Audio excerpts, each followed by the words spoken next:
Hello kids. So today we will be starting with our next chapter, that is exponents and powers. ठीक है. Before starting this chapter we have an exercise. Okay, we have an exercise that is choose the correct option. The exponential form of 10,000 is 10 raised to 4, because if we multiply 10 4 times we will get 10,000. 5 raised to 3 is dash 3 raised to 5. 5 raised to 3 का value क्या होगा? 5 multiply by 5 multiply by 5, that is 125. और 3 raise to 5 क्या होगा? 3 3s are 9, 9 3s are 27, 27 into 9, 27 into 9. देखो कैसे होगा, 5 cube है तो that will be written as 5 into 5 into 5, तो आपका आंसर आएगा 125. ठीक है. अब 3 रेज टू 5 है तो उसको आप कैसे लिखोगे? 3 इंटू 3 इंटू 3 इंटू 3, मतलब 5 टाइम्स 3. सो ये आपका क्या हो जाएगा? 3 3s are 9, 9 3s are 27, 27 3s are 81, 81 3s are 243, right. सो यहाँ पे 243 इज ग्रेटर देन 125, तो आपका आंसर क्या आ जाएगा? Greater than. Okay.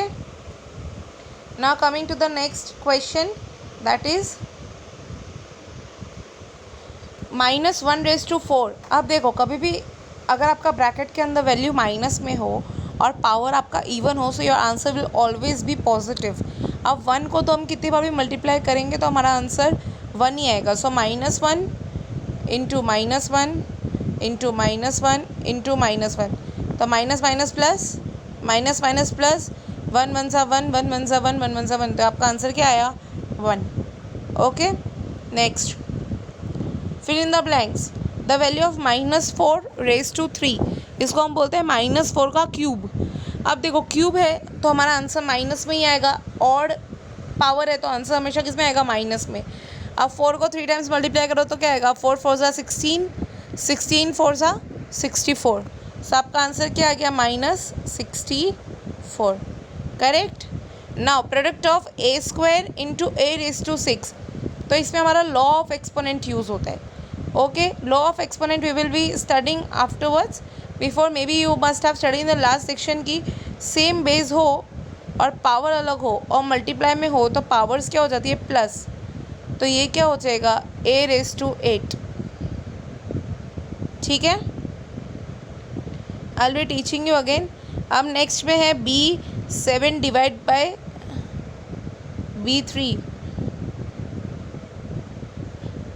7 divide by B raise to 3. अब इसमें क्या है? बेस सेम है, पावर अलग है, डिवीजन में है तो पावर्स माइनस हो जाएगी. तो क्या होगा? 7 - 3 इज़ 4, सो आपका आंसर क्या आएगा? B raise to 4. ठीक है. The value of 2 raise to 3 the whole raise to power 4. अब जब भी ऐसा कुछ होता है ना बच्चों, तो क्या होगा? अगर एक ही बेस है, 2 पावर्स है तो दोनों पावर्स मल्टीप्लाई हो जाएगी. तो ये क्या हो जाएगा? 2 टू द पावर 12. और अब और में क्या लिखना है आपको? 2 टू द पावर 12 की वैल्यू. 2 2 ज़ा 4, 4 2 ज़ा 8, 8 2 ज़ा 16, 16 2 ज़ा 32.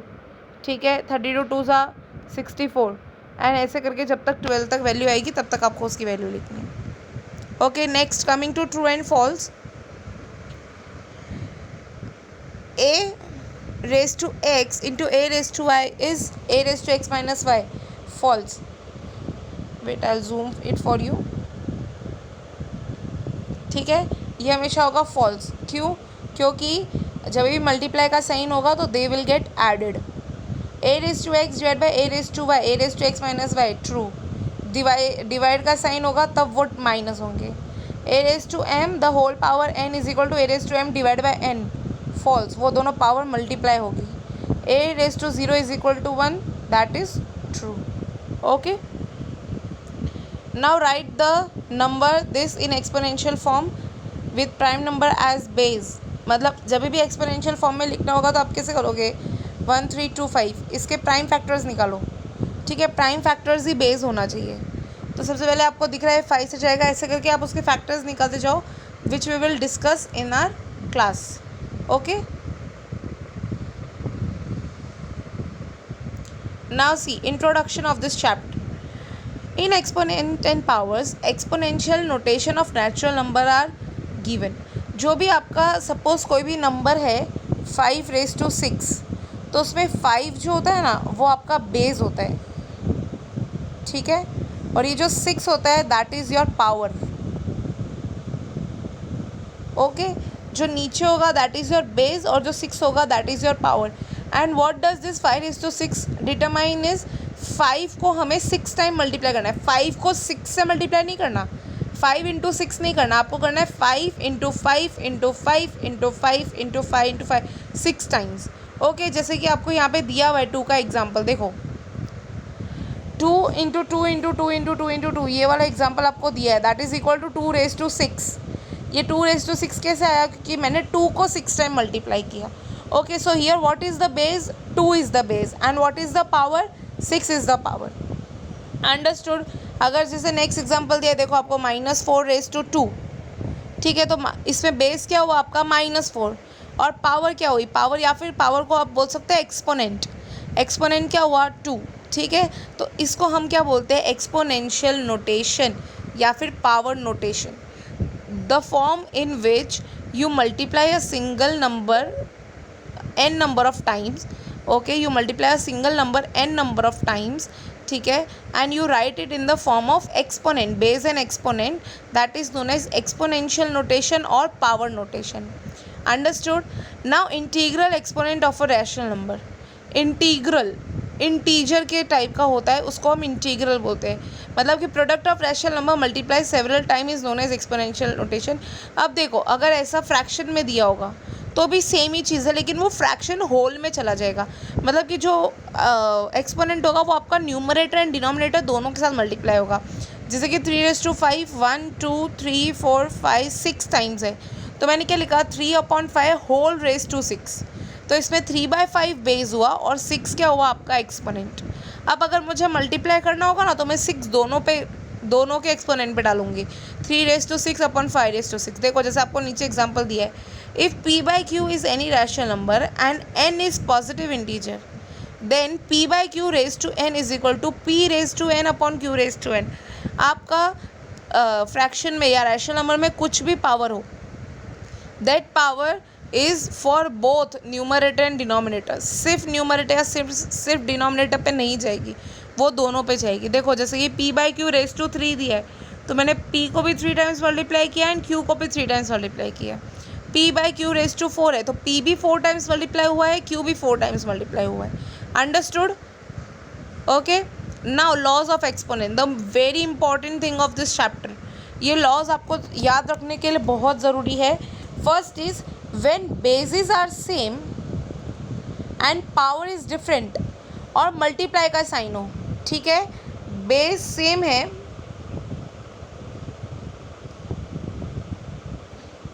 और पावर अलग है और बीच में मल्टीप्लाई का साइन है, ठीक है, तो ये क्या होगा कि बेस एक ही हो जाएगा और पावर क्या होगी ऐड हो जाएगी. बेस एक ही हो गया हमारा और पावर क्या हुई ऐड हो गई, ठीक है. when the bases are same and power is different at that time and the rational numbers are in multiplication, at that time the powers are added, the exponents are added, ठीक है. Second is division, उल्टा. Second क्या है अपना division, कि base same है power अलग है और दोनों रैशनल नंबर डिवीजन में, तो क्या होगा दोनों पावर्स क्या होंगी सब्ट्रैक्ट हो जाएंगी. ओके, दोनों पावर्स क्या होंगी सब्ट्रैक्ट हो जाएंगी. Understood. First and second rule. First rule says कि when both the basis are equal and powers are different and they are in multiplication, तो powers will add. Second is opposite, when both the basis are equal powers are different and they are in division sign, तो the powers will get subtracted. Understood. Now third is what, third rule says that कि आपके पास एक ही base है, okay, but उसके दो power है. ये एक ही बेस है a/b रेज टू m और उसका होल रेज टू n भी है, तो ऐसे केस में क्या होगा बेस तो वही रहेगा बट पावर्स क्या होंगे, मल्टीप्लाई हो जाएंगे। Understood, the powers will gate multiplied. ठीक है, this is your third rule. अब फोर्थ रूल क्या है कि अगर आपके पास दो बेस हैं, दोनों बेस अनइक्वल है बट पावर सेम है, ठीक है, जैसे कि आपके पास है P by Q into R by S का पावर है एम, तो ये क्या हो जाएगा, P by Q raise to M, ये पावर चली जाएगी दोनों के पास, multiply by R by S raise to M. ठीक है, ये पावर जो है वो किसके पास चली जाएगी, दोनों के पास। Okay, so whenever there are two basis and one power, तो that power will be for both the basis. देखो यहाँ पे आप देख सकते हो, when p by q into r by s raised to m, that is equal to p by q raised to m into r by s raised to m। और division में भी same thing, p by q divide by r by s raised to m है, तो p by q raised to m divide by r by s raised to m। Understood. Now coming to the fifth is, अगर power आपकी minus में हो तो क्या हो जाएगा, रेसिप्रोकल हो जाएगा। ठीक है, अगर पावर आपकी माइनस में हो, जैसे p raise to minus M है, तो आपका आंसर क्या होगा, reciprocal, 1/p raise to M.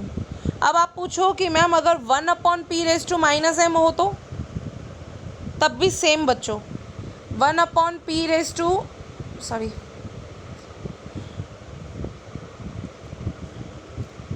1/p raise to minus M हुआ तो इसका आंसर आएगा आपका p raise to m by 1। Opposite हो गया, रेसिप्रोकल ही तो करना है अपने को। ठीक है, so whenever the power is negative तो your answer will always be reciprocal. देखो अब जैसे नेक्स्ट में दिया है, ये तो सिंगल टर्म था, अगर न्यूमरेटर एंड डिनोमिनेटर दोनों है, जैसे p by Q raise to minus M है, तो इसका आंसर क्या आएगा, रेसिप्रोकल हो जाएगा, q by P raise to अब पॉजिटिव m आ जाएगा। Okay, easy.